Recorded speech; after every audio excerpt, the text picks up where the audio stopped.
Asia, New Amsterdam, Rudy Labus, George Fuller.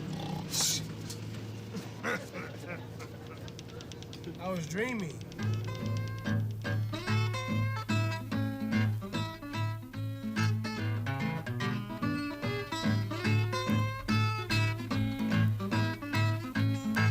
One day I was riding along, riding my own mule. Minding my own business, wasn't bothering a soul. Now I see the possum and a raccoon. The raccoon was up the cinnamon tree and the possum was on the ground.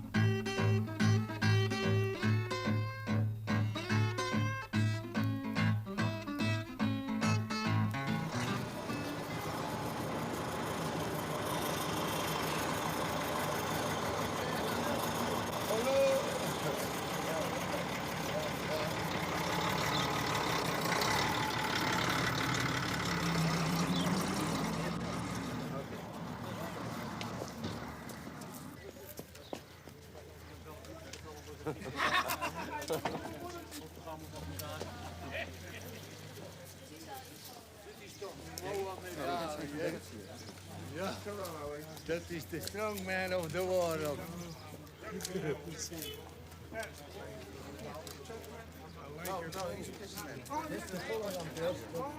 Fishing man. Fish. From the fishing man. All the people of the fishing boats have this dress. Nice and warm. Ben je met de wagen? Ja, Met meneer? raad erbij. God hé, hoor eens even. Hoor eens even. Wat is er? Dan moet je even kunnen vertellen dat bij Spaanderen in het gastenboek. Ja, we gaan in Spanje toe. Doe je het? Ja, we gaan in Spanje toe. En dan zijn naam Ja, even. ja. Hij heeft een box. Hij heeft een box in Motel Spaanderen. In Motel Spaanderen. Voor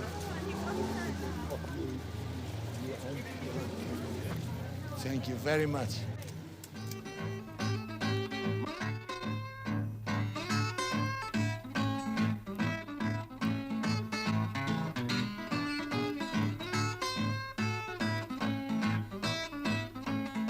So I spurred my mule and I went riding on down the road.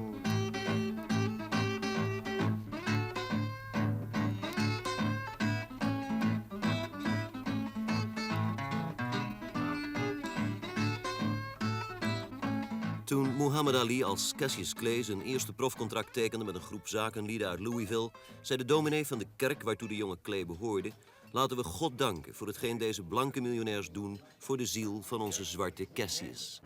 Well, the Reverend didn't understand. He was a victim of the time. He thought it was a great thing, me being backed by 10 white millionaires. And he thought that the $10,000 that they gave me was such a great sum of money. Those millionaires had me for 6 years and for $10,000, which is nothing really. I pay my trainers $50,000 up each fight. I pay my cooks sometimes $10,000. So when I think back how they got me for 6 years for $10,000, and they thought that by 1960 when we signed, they figured by 1966 they would have drained all of the juice out of the lemon. They would have gotten all that it is to be gotten. But had they known that here it would be 1976 and I'm going stronger, making more money than ever, they'd probably want to sign me up for 20 years. But even myself figured that after 6 years I would have done all I could do. I didn't realize how great I was in this sport because I figured after 6 years that would be the end too.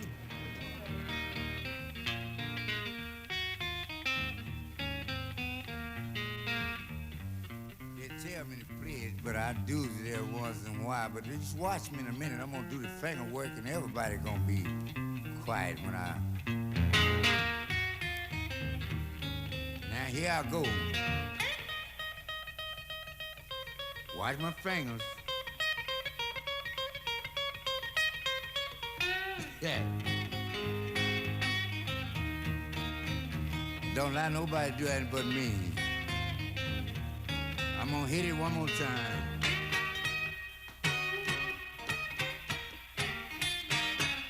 Yeah.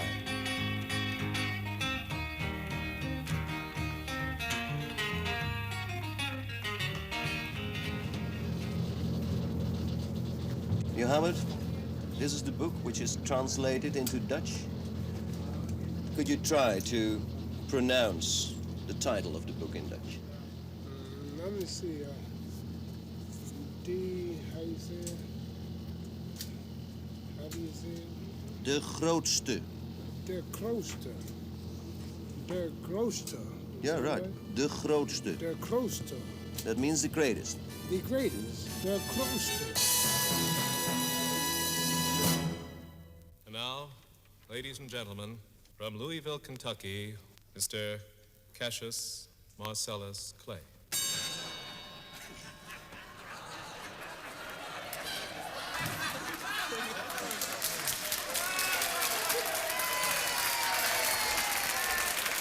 I am the greatest by Cassius Clay. This is the legend of Cassius Clay, the most beautiful fighter in the world today. I am the greatest.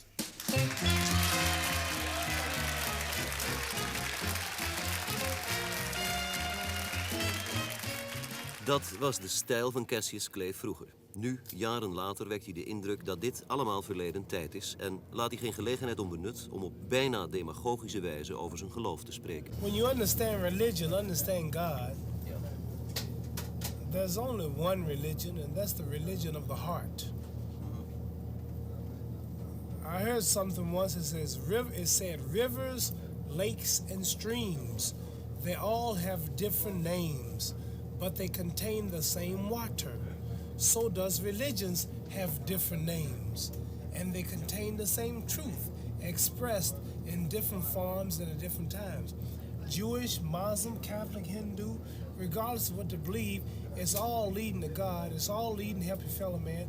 It's all teaches peace. That's the same. That's the leads to that, but they have different languages, different names. So because people are Jewish people help so many black people in America. Jewish people, most of black entertainers, and the people who support my fights are Jewish people. So the worst thing I could do is to not help somebody because they're Jewish or because they're white or whatever. And my people are continually being helped in hospitals, being helped in jobs, being helped in everything.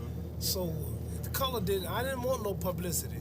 I gave him $100,000. I told him not to tell nobody because most people, when they do good things, they do it for publicity. They don't do it from their heart. See, they look for things.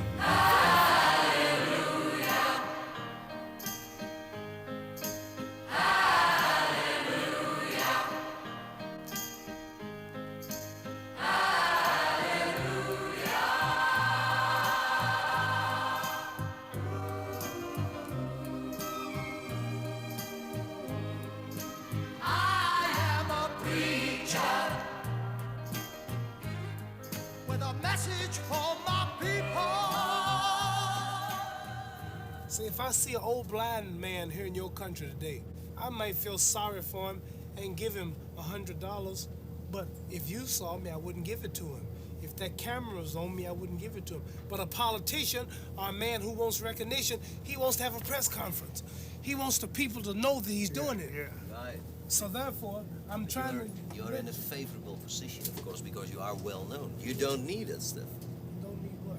I don't want it. Publicity. The extra 10 bucks. I do need publicity, but not for what I do for good. I need publicity for my book.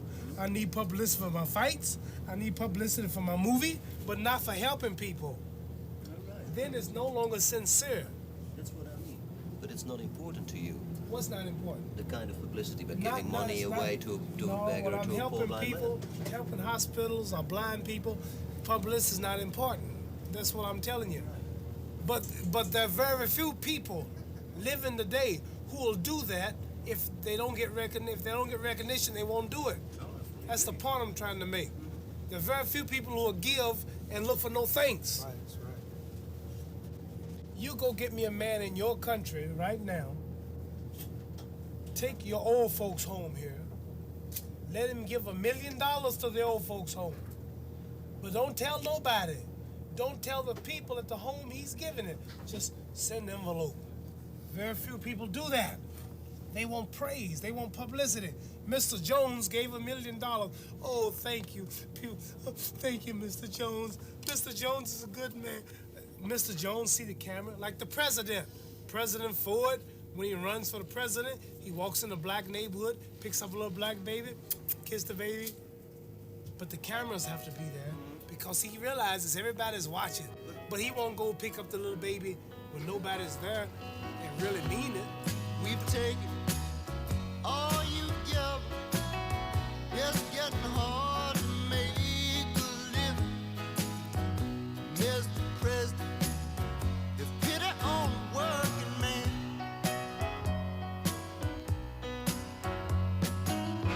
We ain't asking you to love us. You may place yourself high above us. Mr. President, the pity on the working man.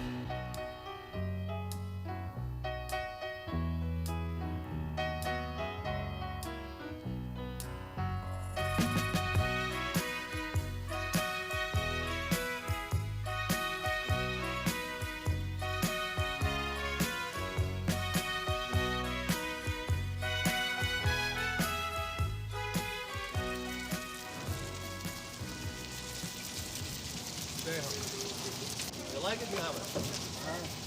You want to buy it? No. Gentlemen, This is what's being organized in the war. your head, be very careful. Okay, thank you. Please. Please come down. Muhammad Ali? Yeah. Hey, young Muhammad. Please, tell him. Hey, Jerry? Yeah. Look at this blade. Yeah. Yeah, thank you. And they put that thing back on and fix it.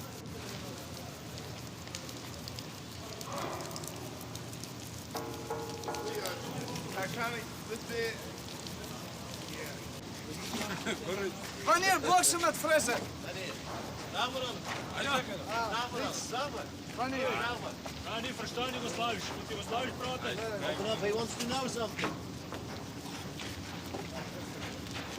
He wants to know when you fight Frazier again. Fressen. No more. Niet meer. Met Voorman? John Voorman wel. Oké. Prima. Wanneer? When are you going to fight Told him for? about 8 months. 8 months. He's getting fat.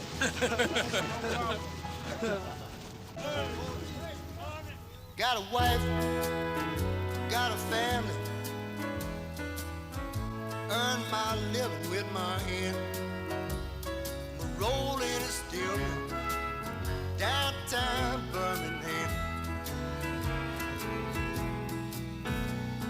Birmingham, Birmingham, the greatest city in Alabama. Now, people, for no reason, just by force, they just try to come in and they take the country. And if they take it, will they make it their colony? Will they make it their country? Yeah. Yeah, they wanted. Taking their money. No, but they wanted to make it their country. They wanted to make us Germans, think like them politically, act like them. They did? Yeah. What year was that about? 1940. Was it Hitler? 5 years. Was it Hitler? Hitler, yes. Yeah. He had a big war. How long the war last, you know? War before they invaded us? Did you win? I think 10 days, and then they had us. They made you Germans? 10 days, and then they had us. When did they get out? They're not here 5 now. years later. How did they get out? Revolution? No, because of the American and British troops. The Allies, They came in, they came in from France. but it wasn't no fight. Invaded Normandy. Yeah, A big hell of a fight. fight. The Americans was fighting here? Yeah. You remember? Yeah. Back on my feet again. Back on my feet again. Open the door, set me free. Get me back on my feet again. We laten nu nog even Ali's tweede vrouw Belinda zien, die we 3 jaar geleden ontmoetten tijdens een filmverslag van Muhammad Ali thuis bij hem in Cherry Hill. Zij is een toegewijde moslim-aanhangster die dagelijks in deze bij haar religie passende kleding onderricht geeft aan speciaal door de moslims gestichte scholen in Amerika. Binnenshuis spraken wij even met haar. I took advantage of the fact that you brought us some coffee, but I took advantage of the fact that you brought us some coffee. But I'd like to rephrase that question I asked you before. What is it to live with a man so famous like Muhammad? What it is? It's normal. Yes. Hey, you just have to be patient. That's all. Like any wife. Yes. Yeah. That's all. It's normal life, but you just have to get used to people. That's all. But I'm used to people. I was used to people before I met him. Yeah. Yes. He's quite a family man. In fact, when he's here and playing with his son or with his daughters, that's his normal behavior, isn't it? He loves his family. And I had to give him a good score on. I'm kind of hoarse today. Well, nevertheless, you look so beautiful in your outfit that thank you. no one will take that as a fact of being something wrong. Another thing is, a lot of people write criticisms and humiliate him, sometimes in press, television, and radio. How does it come over on you as his wife? Just words. Nu, jaren later, is Belinda uit Ali's leven verdwenen en heeft plaats moeten maken voor Veronica Porsche, het ex-kindermeisje van de familie. Ook zij maakte de trip mee in Amsterdam, maar al te veel interesse kon ze niet opbrengen. You look like a princess the night we met, with your hair piled up high. I will never forget. I'm drunk right now, baby, but I've got to be. I never could tell you what you mean to me. I loved you the first time I saw you, and I always will love you. I'm a Chicago police officer assigned to Muhammad by Mayor Richard J. Daley of Chicago. How long ago? Oh, I've been officially assigned to Muhammad about 2 years. You travel with him all over the country and all over the world? Yes, sir. My biggest problem is well-wishers, people that love him. Very few people dislike him. If so, they don't voice that in front of him or to him. Have you ever been in a situation where you said, well, this was a narrow escape?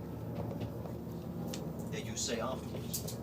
Well, most things like this, you just don't know. They could have been, they could not have been. You never really know the truth. You just have to be prepared at all times. Yeah. So you still are prepared? As prepared as I can be. What happened to your gun? What happened to your gun when you came into Holland? Well, the law here states that nobody's armed here but the local police, and so we comply with the law. Wherever we go, we always comply with the law. That's no problem for you? No. Muhammad doesn't believe in guns anyway. He's just an intelligent enough man to know a man of his stature should have someone like me. Ali believes in Allah, that Allah protects him, that a gun is not going to save him, I'm not going to save him, you're not going to save him, Allah saves him, Allah protects him. But for all and security, that's all that he really feels he really needs. but for all security, you wear a gun because you don't have all that faith. Well, I'm a policeman, I'm a trained policeman, and that's just, I believe in policing. That's why you got him here, they believe in him here. Yeah, right. But that's me. We're two different people. He believes what he believes, I respect what he believes, and I think he respects what I believe. Ja, dat zie je.